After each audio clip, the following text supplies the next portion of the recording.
Hello and welcome, and thanks for downloading this episode of Chats Over Coffee with my yoga teacher, the world's best comedian and yoga teacher conversation podcast, as far as I know. I mean, if there is another one, don't tell me, because then I can't use that as a selling point, and marketing is very important. Just before the show starts, I had some live feedback this month, and any feedback is appreciated if you like the show, because we're all playing the numbers algorithm game. Any online appreciation you give to it is very helpful in terms of visibility and stuff. So, I don't always do it, of course, to other people, so people in glass houses, but if you do like the show and wish to express that in some online manner by pressing liking, subscribing buttons and sharing stuff, then that is much appreciated, and it apparently really, really helps. That's because obviously we'd love other people to find the show. And if the show slowly grows, it gives more encouragement to continue doing it, rather if it starts dwindling, and then it could just be the three of us at some point. Yeah, me, Kayla, and whoever you are.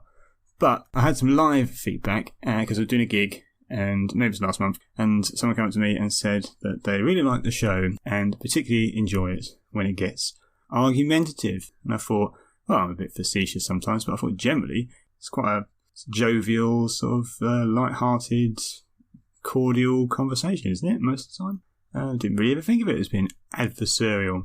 But I've got to say, if you do enjoy it when it gets heated, then you are going to love the first minute and a half of this. So, strap in. Wait, it has hailed again today. I went out, actually. Did you get hailed on? Were you out in the 5 minutes that it was hailing? I wasn't out in that. I like how it's meteorological summer and we're getting hail. Well, that always Welcome happens. to summer in England. It always happens. Does it? Does it really? It does, yeah. Oh, you're going to tell Does me it really it's happen? climate change, aren't you, now? You go, oh, it didn't happen when we were younger. Well, I remember... No adverse weather stuff happened when we were kids at all. Yeah, never. It's only now happened. they've started naming storms. It seems worse because they got a name for it, but that's... That's not how naming storms work. Yeah, it is.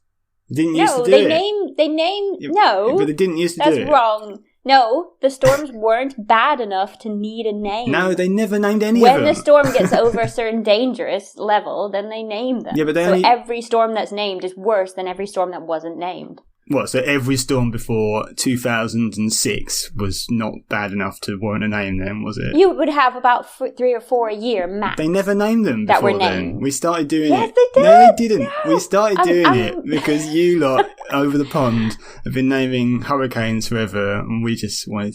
Okay, we felt well, we were maybe missing you out. misunderstood the naming idea. So the idea is supposed to be that you name a storm when it gets over a certain problem. That way you can say, oh, this storm is bad. It has a name. No, it's the Americanization of the British meteorological. That's what it is.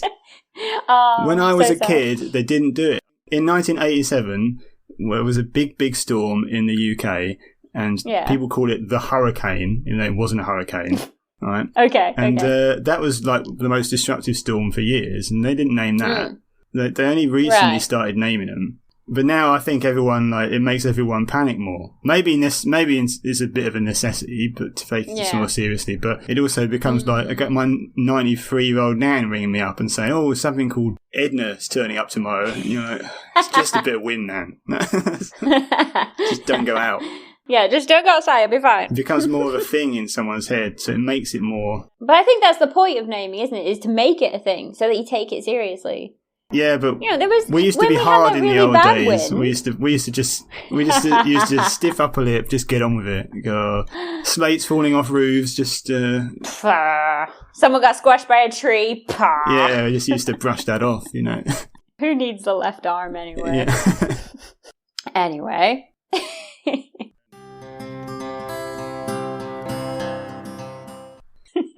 I love it. Old people in technology, eh? It's great. We'll never be like that, will we? We'll always. Touch wood? Well, I'm not brilliant at it now, to be honest. But whenever you need to do something, if you type it into Google, there'll be like a YouTube video tutorial telling you how to do something.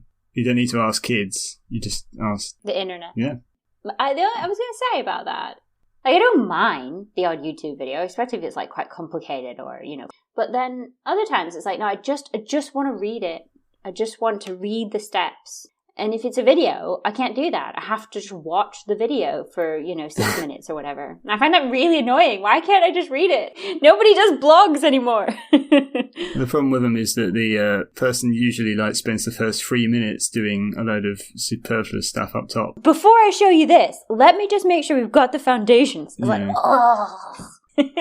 And don't forget to subscribe and blah, blah, blah, blah, and all that stuff, yeah. It's like, I'm not subscribing to your How to Fix My Phone channel, am I? It's the biggest search engine outside of Google, though, is YouTube. And it's mainly for people wanting to find out how to do stuff. That's crazy. I should just rename all my comedy clips, or you should rename all your yoga videos on how to fix a tap. And get more traffic. I love it. Yeah, but someone who's clicking around how to fix a tap, they're going to be like, what's she doing? Yeah, there'll be a lot of downvoting, won't there? Yeah. And there better be fixing a tap after this Chaturanga Dandasana. What do you call it when someone does something? It's not. If you were to do a pose to show everybody the pose, what would you call it? A demonstration? Yeah, all right, demonstration. Maybe. I don't know. Yeah, I don't know. Maybe you're looking for a word, but I don't know it. You wouldn't think that English was my first language, would you? Well, English American's your first language. So you just say colour without the U and stuff. So. You say it without the U, yeah. There's probably a joke there about there's no U in colour. Yeah. There's no I in team. Yeah, I was thinking there's got to be a joke about Americans where the punchline is there's no U in colour. If you're American. But I can't think of the joke that goes with that punchline. Bit of homework for any joke writers in the listenership. Oh, I'll tell you something. I recorded a pre-recorded class today. Is that code for no one turned up to your regular class? See? No, I'm not teaching today. They've moved my classes around for the Jubilee bank holiday weekend stuff, so I ended up not teaching today. So I thought, well, now would be a great time to squeeze in a pre-recorded class. So I recorded a summer solstice class, and I'm going to send it. I'm just going to send it out for free. I might even put it on YouTube. With the title, How to Fix a Tap. Yes. It's not going to be called Summer Solstice Yoga. It's going to be called How to Fix a Tap, Summer Solstice Yoga. Just have a spanner next to you for the whole thing, and everyone just be like, oh, she's going to pick it up eventually. I've got my spanner here to fix the tap. Now let's get started. Inhale. You sound different in person, in real life. Yeah, I think that too, but obviously you're supposed to think that when you hear yourself, don't you? I think you're supposed to think that you sound different, because the way the echoes in your head, isn't that? I don't know. But yeah, when I hear myself recorded, I'm like, is that me? Jesus Christ. That sounds awful. So I hate having my name mentioned as well. You don't like your name? I don't like saying it myself, Why? Don't know. Just hate it. What, Peter? Yeah. Yeah, I hate saying it myself. Why? I don't mind you saying it. It's fine. But I don't know what it is. I just never really liked... I hate saying my name in a register at school. Is it because maybe in early days, the only time people were saying your name was an uncomfortable situation? Or do you think No, I don't think so. I think it's a shyness thing or self-conscious thing. I don't know. If I had a different name, it wouldn't matter. I'd still be like... If I had a cool name, like Clint, I'd still... Still... Do you think I could pull that off? Clint? I don't think I look like a Clint, really, do I? But I don't know. There's a Clint in comedy, and he seems like a nice guy. I don't see him very often, but you've got to pull that off, haven't you? I think he wears boots and stuff, everything, just to... So I just never like saying it aloud. I don't know, and the surname as well. I hate saying the surname. I know I got a stupid surname. People ask me if it's my real name all the time. Oh, because they think maybe it's a stage name. Yeah. Which is not. Because I would have picked something cooler, wouldn't I? I don't know. I'm not very cool. Well, you're a comedian, so maybe you didn't want to be cool. I don't know. Maybe. You don't want to be a cool comedian. It wouldn't be on brand, would it? So. You like your name, though, don't you? I'm pretty sure. Yeah? Yeah? You're always using it, aren't you? What do you mean I'm always using it? I'm not walking around going, hey, my name's Kayla. Hey, what's up? My name's Kayla. Hi, Kayla. How's it going? Yeah, well, I don't know. Like, when you're in a class, you just say, if you do, several hard poses in a row, you'll say, everyone's thinking, stop, Kayla, stop. It's too, Yes, you're right. I do use my name like that. Yeah. So you just give me the impression that you're someone that's very happy with their name. Yeah, happy with my name. It's not a very common name on this side of the ocean, so... You prefer that, do you? Yeah, I think so. Though I do find it very strange that on this side, people tend to gear towards Michaela. My name is not Kayla McCormack. That was Please don't mix me up. And obviously I chose my second name, so yeah. But my maiden name was Conan, and then people used to go, like the barbarian? Like, thanks, I'm 12 years old again. It never leaves you. I get brush stuff all the time. Because there's a 1970s fox puppet called Basil Brush that was very popular. Oh, right. And so that gets mentioned every so often. Like, every time I get mentioned on something, like if I do okay on the internet or something, or get advertised for a gig, there's a good chance that someone will reply and say, is he any relation to Basil Brush, They think they're being funny, the fictitious, don't they? Yeah, as if no one's came up with that when I was 8 years old or anything, you know. I know, right? This is a problem with having stuff online. It's just like having random people just say things to you, like out of like. I mean, this is what happened. I had a clip do quite well in about January or February, and someone, like, I don't check all my Twitter notifications because I can't be bothered, but someone like tagged their mate. Said like, ha ha, you look like this guy. And I was like, ha ha, like, what's wrong with looking like me, you prick? Like, as if I'm tagged in it, so I'm going to see it. Like, there's a human being on the other end of this Twitter handle, you know. And I'm like, what's wrong with... I hope he's not saying that you look like him, as in, like, you know, he's ugly and you look like this. That's what he was getting at, I think. Because...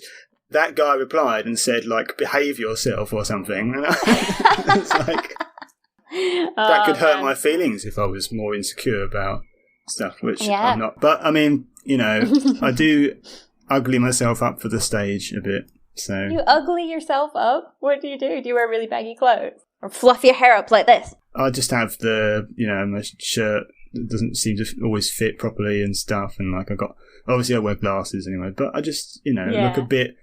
dorkier than I do, maybe it's just a bit of a stage attire sort of thing. But so if I didn't wear glasses and like I'd made an effort, people might not want to laugh because they're too busy checking me out. I don't know. So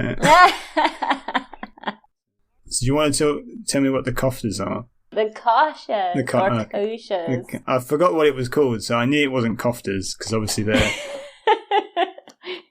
as a meat? Yeah, well, it's like little ball things, aren't they? That from Asian cuisine. On a stick. I think you get on sticks because they do sweet potato ones, and they do like. Do they cook them on a stick and then they take them off when they serve them? Or something I like think that? so. Yeah. So that's you didn't teach that. Yeah. Welcome to yoga. We're going to make meat on a stick. Yeah. No, that is not the Koshas. So, the Koshas, they're like, it's like, a lot of the time if you were to search it, like, for a picture, because obviously a lot of these kind of, like, more philosophical ideas are picturized, like when you see pictures of your chakras, and then they show a person, and then lots of glowing orbs up the body with different colors or whatever. And it's like, oh, that's your chakra chart. Well, you can find similar things for your Koshas, or Koshas. I think it's Koshas. Anyway. And basically, the idea is that they're like layers, like an onion. So like kind of going from out to in. So the idea for the Koshas is they're supposed to be kind of like a map for yourself so that you could kind of navigate all the way into like your deepest layers of your mind and your body, basically. So you have 5. And your first one, or the one that you would kind of say like starts the outside of the onion, is your physical body, your Annamaya Kosha. And that is just, literally you can tap it, you can feel it, your body. That's the first Kosha. And then the next one is your Pranayama Kosha. So if you know what Pranayama is, or Pranamaya Kosha, and that one is obviously going to be your breath. If you remember what prana and pranayama and all of that is all the same. And we know that your breath and your physical body are quite well connected because your breath connects you with your nervous systems. So either your fight or flight and your rest and digest are both connected to your breath. And the breath is the one thing that you can control.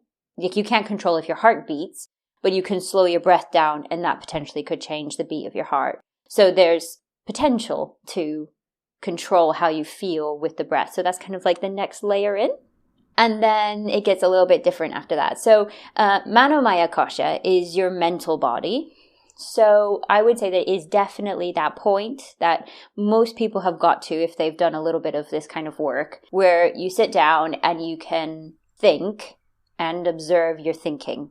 So when you observe your thoughts, what you're observing is your mental body, your Manomaya Kosha.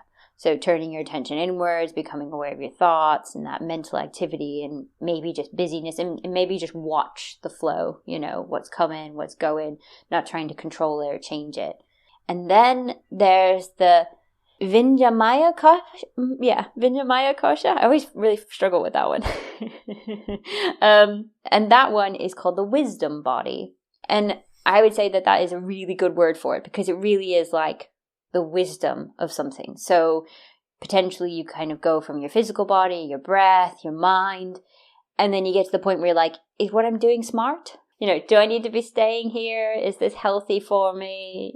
Just kind of like, maybe you have the idea of kind of like embodiment of a pose. So like if you're holding tree pose, are you just doing it for the balance, or do you kind of understand the depth behind it, the wisdom behind old trees or dolphins and playing and releasing, and there's like lots of kind of like, you could just kind of go a little bit deeper towards maybe what the poses hold, but then also just in general, having wisdom. When some people sit down and they say like, oh, I just need a minute to think, I have some big decisions to make. Maybe you've got an offer of a new job or something, kind of big. And you don't just go, oh, I'll make the decision. Pop. Okay. I do. You're like... Got to trust instincts. Your instincts have evolved through hundreds of thousands of years, so you should trust them. All right. Okay. Well, just go. Other people like to think about it a little bit. Life's too short. Got to just make a decision, live with it. Well, move on. I'm assuming that we're not talking about the practicalities of accepting a new job, as in like money and all of that kind of thing. Just like in general, would this be a wise move, an unwise move? Do I want to do it? What is my gut telling me? That kind of thing. Except obviously you don't need that. No. And then never been wrong last one. Yeah, there you go. You're obviously good at picking yoga teachers, right? So. Yeah.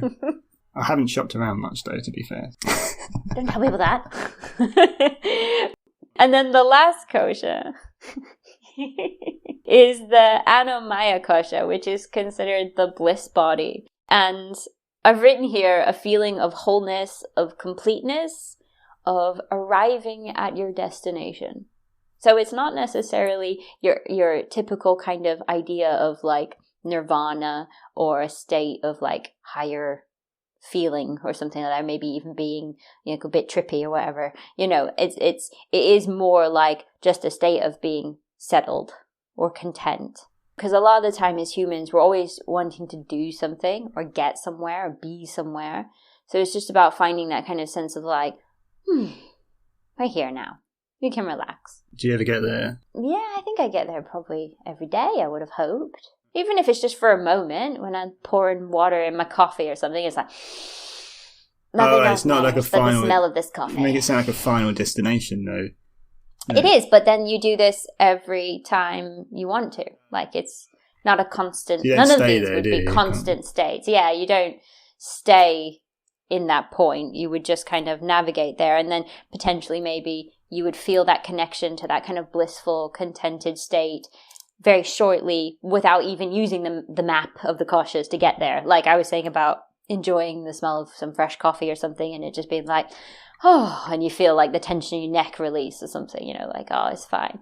Sometimes I say like, life's not so bad. Because it's, because you get yourself worked up about little things like, oh, well, I've got emails to send, oh, I've got this to do, and you just kind of go, life's not so bad, it's fine. I'll just sort it one day.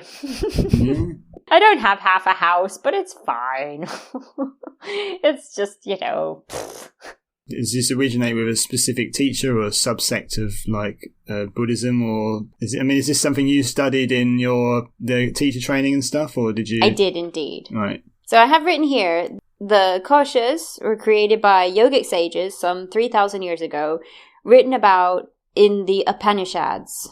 So that's where you find the original texts relating to the Koshas in the Upanishads, which are Vedic texts on yoga philosophy. So if you wanted to kind of dig deeper, you would look for translations of the Upanishads and go from there. But yoga philosophy on that level is not my expertise. Just FYI. Well, see you, everyone.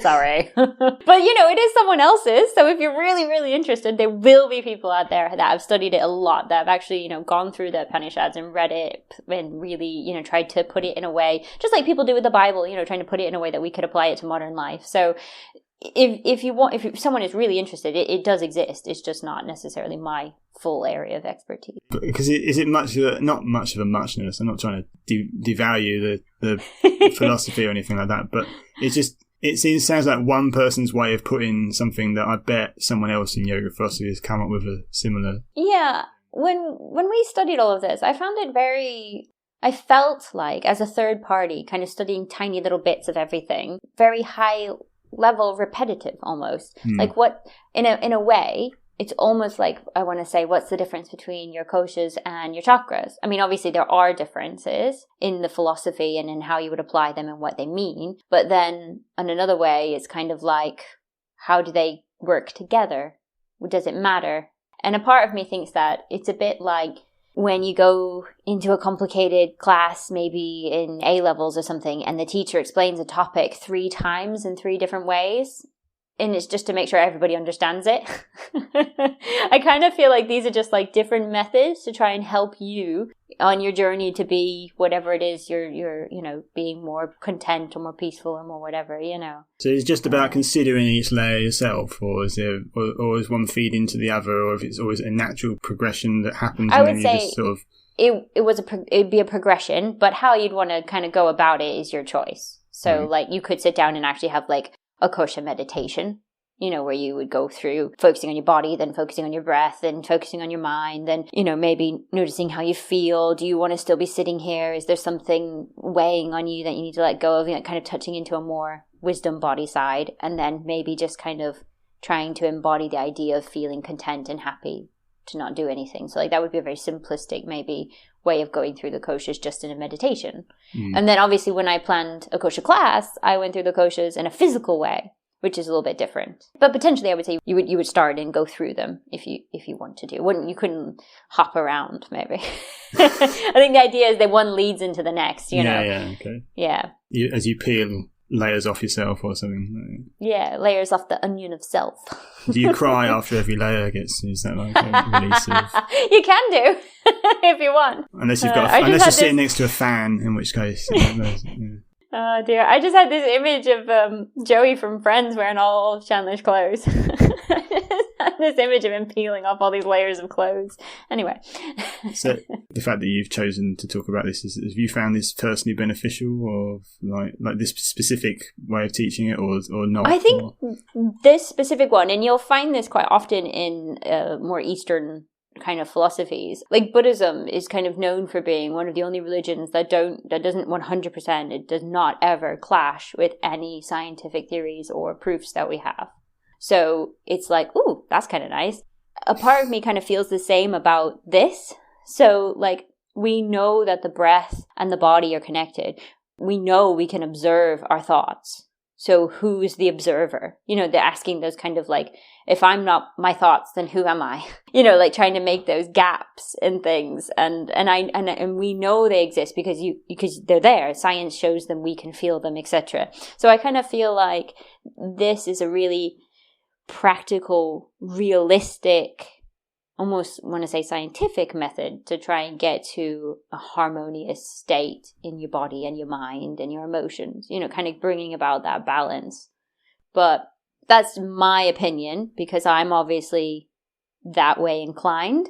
I saw a thing from a yoga teacher, if that makes sense. A yoga teacher who teaches yoga teachers. Oh, okay, yeah, a yoga teacher.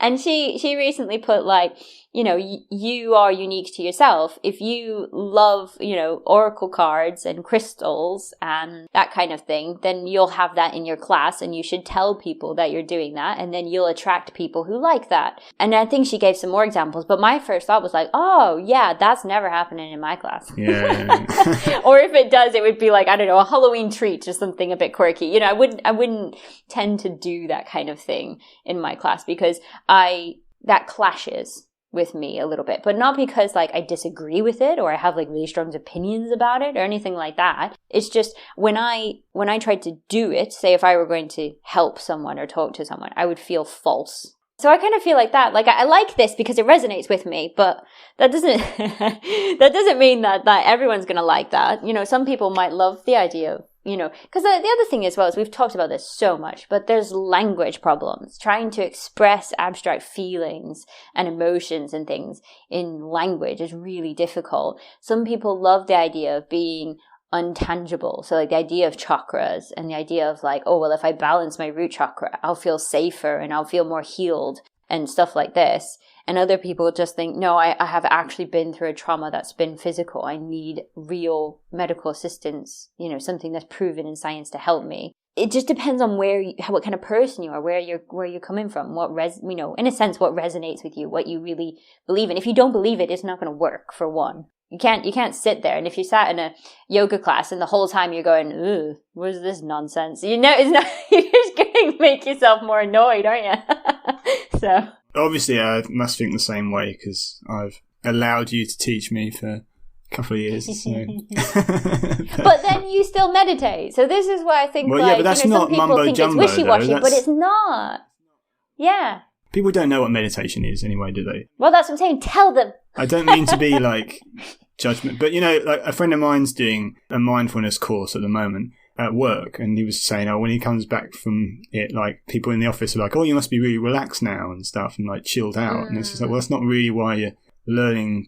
It's not really. I mean, you might as a sort of byproduct, I suppose, but when people just think meditation's like just relaxation, but it's not. It's like, to me, it's a way of it's just brain training to a large extent. Yeah. You do it so that you act like that in your regular life and you have more of a way of dealing with thought because you recognize the relationship you have with thought so you can deal with it when, you know, which is why I'm not a hypochondriac anymore. So, you know, but people have the wrong idea of it, probably because of seeing some video on YouTube of some, you know, hippie, like, you know, like with candles or that music that they have. And some people might like that. Pan flutes. Yeah, usually. Pan flutes, whale noises and all that sort of thing. Well, I quite like whale noises. Right. I don't think I've ever played any in my classes, but I do find them quite cool. Again, it's the same thing. It's scientifically proven. Again, there's many different types of meditation. So you can go to a you know, more wanky one if you want. So yeah, some would say wanky, some would not say wanky. But you know, I would even say they're like healing meditations. Like you could go for therapy around that kind of thing as well, which almost like hypnotherapy and that kind of stuff, where people are trying to help through problems and issues. But in general, I would say you're right. I say they're brain training. It's like, I think I described it before, like if you had a 3-year-old or a small child at a zoo and the child was running around to everything, you'd be like, well, you can just follow, sure. Or you could be like, let's be a little bit more organized. Have a look at this. And then the child would, because he'd be like, oh, look, a polar bear. Wow. And then you'd be like, right, now we're going to take you here. Have a look at the monkeys. Oh, wow, monkeys. And I feel like that's what the brain is. That's not what you'd do if you took someone to a zoo. You'd be like, there's a polar bear. There aren't many left. Yeah, sorry. I'm just using the example. You'd be a real downer, wouldn't you? Yeah, probably. All these Don't are look endangered. at the polar bear. Yeah. Yeah. Well, actually, a lot of zoos these days do work in conservation. Yes, you are right.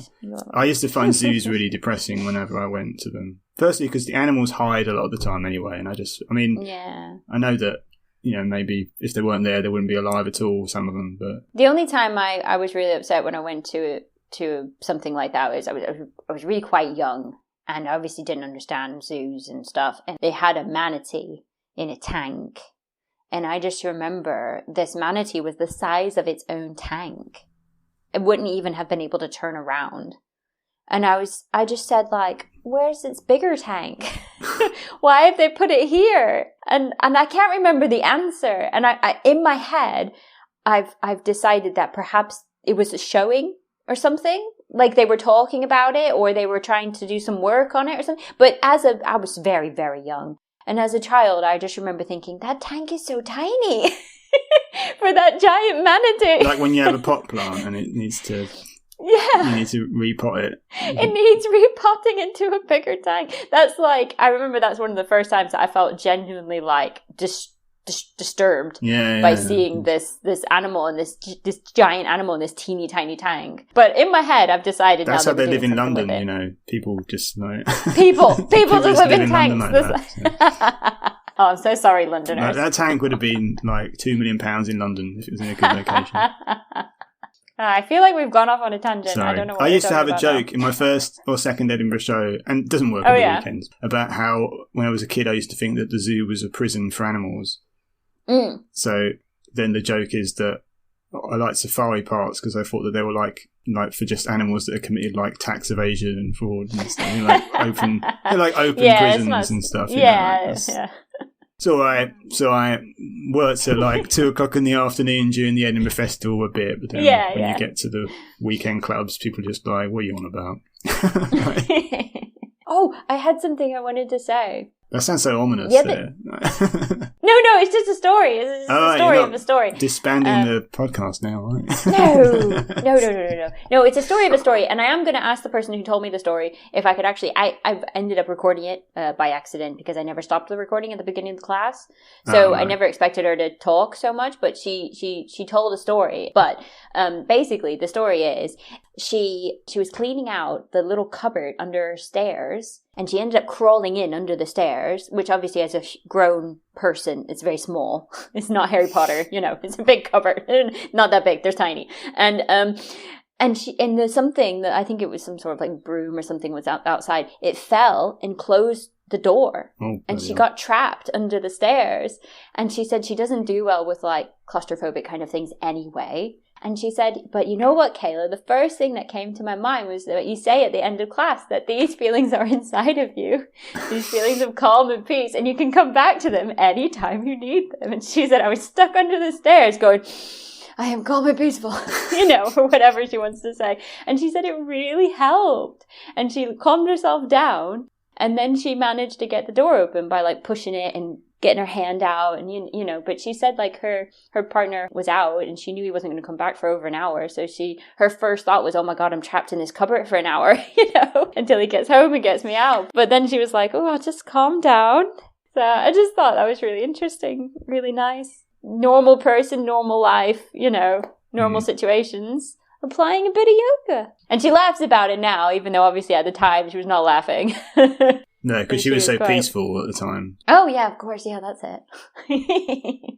I just thought that was quite nice and quite applicable to the whole mental training idea. I mean, some people will tell you that it doesn't work for them and it might not work for everybody. But my way of thinking is that it might not work quickly, but it might work eventually. But it's just, I mean, I'm quite like that. Like I backed it and I just carried on for ages and ages and ages. And I'm too invested now to admit that it's rubbish, so I just carry on. Yeah.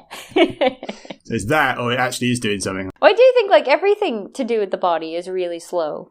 I mean, you might think it's fast. I mean, like, the only thing that's fast is like what, your mouth? Your mouth heals ridiculously fast, but like other than that, everything is actually really slow. You mean what you say? You mean, or do you mean? No, I mean if you cut your mouth, if you cut something in your mouth, it's supposed to heal within a couple days, whereas nothing else on your body would heal that quickly. Your mouth heals particularly fast, due to the type of skin it is inside your mouth, and because obviously we need to eat, so it makes sense. Evolutionary wise, makes sense. You need to eat, so anyway, so like. In terms of like your body, everything takes time, If you break a bone, how long is that? That's ages to heal a bone. Months and months. So if you were to think of your mind as something as integral and as deep in your body as bones, You have to try training your mind for months and months and months before you'll see a difference or feel better. And perhaps you'll feel a bit calm in the start, and then maybe you'll think, why the hell am I doing this? And then, you kind of get a little bit of ups and downs. But in general, it's all slow. Everything's slow with the body, no matter what we're trying to do with it. And I sometimes wonder why people imagine that things with the mind would be any faster, Well, maybe we live in a very consumerist, quick culture, and everything's at your fingertips and things. So it's like it's counterintuitive. Well, it's not counterintuitive. It's just like there's a lot of being quite used to being able to get things instantly in other aspects of your life, and I want it yesterday. Yeah, yeah, definitely. But it's just graft, unfortunately. But I don't know if do you want to wrap up? Yeah. Let's wrap up. Live our lives.